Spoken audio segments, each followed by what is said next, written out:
और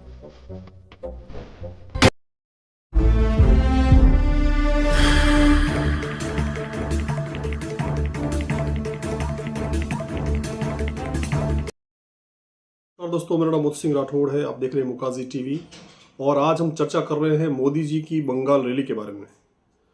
मोदी जी की बंगाल रैली का जो प्रभाव है और उनकी जो गर्जना है वो टीएमसी के लिए क्या आने वाले समय में भारी पड़ सकती है।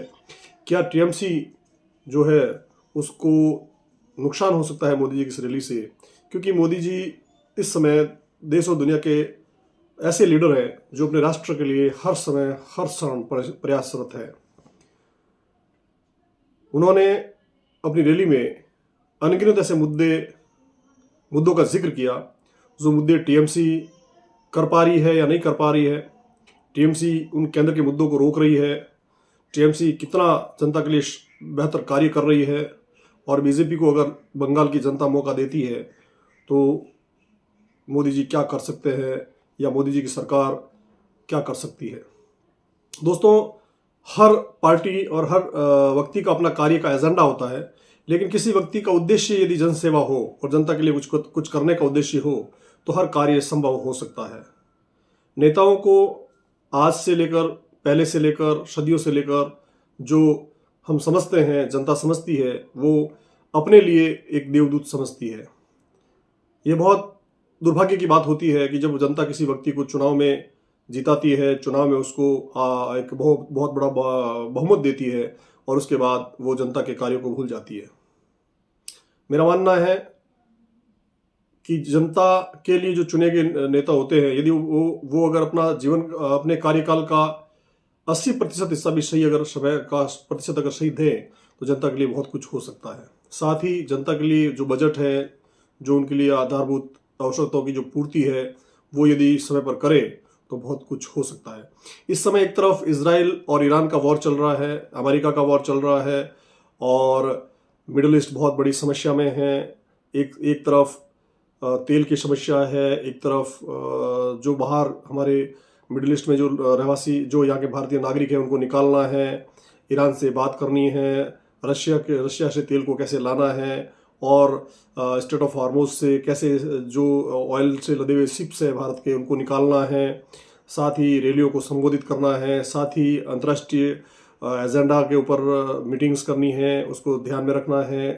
अनगिनत ऐसी बातें हैं जो शायद आप और हम जानते हैं, आप और हम समझते हैं कि कैसे उसको हैंडल कर रहे हैं, किस प्रकार हैंडल कर रहे हैं और कैसे हैंडल कर रहे हैं। तो दोस्तों, इसी कड़ी में आज आपको आगे जो सुनने को मिलेगा कि मोदी जी की जो गर्जना है बंगाल में टीएमसी के खिलाफ, टीएमसी को लेकर, टीएमसी ने अभी तक जनता के लिए क्या किए गए वादे, और उनको आप जो है चलिए हम सुनते हैं मोदी जी की वो बातें और वो घोषणाएं और वो गर्जना जो जनता के लिए टीएमसी के अभी तक के कार्यकाल को लेकर बंगाल के उस गार्डन में, उस मैदान में जहाँ पर बहुत बड़े बड़े पहले से रैलियां संबोधित हुई है, बहुत बड़े बड़े क्रांतिकारियों ने वहां पर अपने कार्यक्रम शुरू किए हैं। चलिए हम चलते हैं बंगाल। उसे वंचित रखा जाता है। साथियों, देशवासियों को मुफ्त बिजली देने के लिए हमने पीएम सूर्यघर मुफ्त बिजली योजना शुरू की है। केंद्र की भाजपा सरकार इसके लिए हर लाभार्थी को 75 से 80 हजार रुपया देती है। आपको, बंगाल के मेरे भाई बहनों को, हर परिवार को मोदी सरकार 75 से 80 हजार रुपया देती है। जो लाभार्थी पीएम सूर्यघर मुफ्त बिजली योजना से जुड़ता है, उसके घर का बिजली बिल 0 हो जाता है। लेकिन बंगाल सरकार इसे भी लागू नहीं होने दे रही।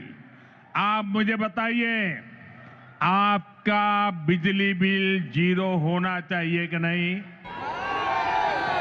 बिजली बिल 0 करने के लिए मोदी की मदद मिलनी चाहिए कि नहीं मिलनी चाहिए? जो इसे रोकते हैं वो आपके दुश्मन है कि नहीं है? बंगाल के दुश्मन है कि नहीं है? हर परिवार के दुश्मन है कि नहीं है? साथियों, बंगाल के विकास में चाय बागानों और उनमें काम करने वाले श्रमिकों की बड़ी भूमिका है।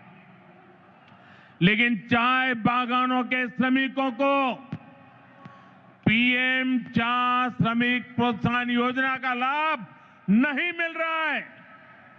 मुझे बताइए, चाय बागान के मेरे श्रमिकों को ये लाभ मिलना चाहिए कि नहीं मिलना चाहिए? मिलना चाहिए। उनको मदद मिलनी चाहिए कि नहीं मिलनी चाहिए? मिलनी चाहिए। केंद्र सरकार की इस योजना में बंगाल सरकार रोड़े अटका रही है। साथियों, आप सबने देश भर में पीएम आवास योजना की सफलता के बारे में सुना है। दुनिया के लोग भी जब सुनते हैं ना, अचरज करते हैं। जो लोग बंगाल से बाहर रह रहे हैं, ऐसे हर गरीब परिवार को पक्का घर मिल रहा है। लेकिन यहां क्या हुआ?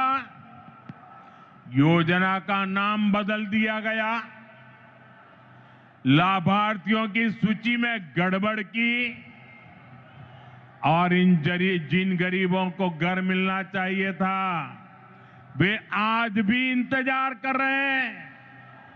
ईमानदारी से, ट्रांसपेरेंसी से बंगाल के गरीबों को पक्का घर मिलना चाहिए कि नहीं मिलना चाहिए? मिलना चाहिए। ये टीएमसी सरकार मिलने देगी क्या? नहीं। ये निर्मम सरकार मिलने देगी क्या? कुछ नहीं। ये सरकार जानी चाहिए कि नहीं जानी चाहिए? मिलना चाहिए। गरीबों को घर मिलना चाहिए कि नहीं मिलना चाहिए? मिलना चाहिए। साथियों, इतना ही नहीं, यही हाल जल जीवन मिशन का भी है। बंगाल में लोग पूछ रहे हैं, जब देश के बाकी हिस्सों में हर घर जल पहुंच सकता है, तो बंगाल में क्यों नहीं? भाइयों बहनों, केवल बिजली, पानी, सड़क और घर, इसकी बात नहीं है। ये टीएमसी सरकार अपनी स्वार्थी राजनीति की वजह से आयुष्मान योजना को लागू नहीं कर रही है। देश के करोड़ों लोग इस योजना के तहत 5 लाख रुपए तक के मुफ्त इलाज का लाभ उठा रहे हैं। मुझे बताइए, गरीबों को बीमारी में 5 लाख रुपए तक की मदद पहुंचनी चाहिए कि नहीं पहुंचनी चाहिए? मोदी दे रहा है, मिलनी चाहिए कि नहीं मिलनी चाहिए? मिलना चाहिए। ये टीएमसी सरकार बीमार लोगों की भी दुश्मन है कि नहीं है? अत्याचारी है कि नहीं है? लेकिन बंगाल के गरीब परिवारों को 5 लाख रुपया वाली आयुष्मान योजना से भी, उस अधिकार से भी वंचित रखा गया है। साथियों, आज बंगाल के किसान की हालत भी किसी से छिपी नहीं है। मुझे बताया गया है कि 2-3 दिन के चंद्रकोना में हमारे एक आलू किसान ने खुदकुशी कर ली है, आत्महत्या कर ली है। पश्चिमी मिदनापुर से हुगली और बर्दवान तक किसानों से झूठे वायदे और सरकारी खरीद में घोटाला ही ये टीएमसी सरकार की पहचान बन गया है। टीएमसी के कट, कमीशन और करप्शन के कारण गंदी राजनीति के लिए किसानों की जिंदगी से, गरीबों और मध्यम वर्ग की जिंदगी से, माताओं बहनों की सुरक्षा से खिलवाड़ किया जा रहा है।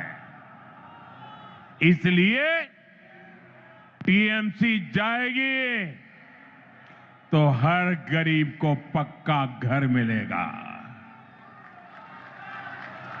गरीब को पक्का घर मिलना चाहिए कि नहीं मिलना चाहिए?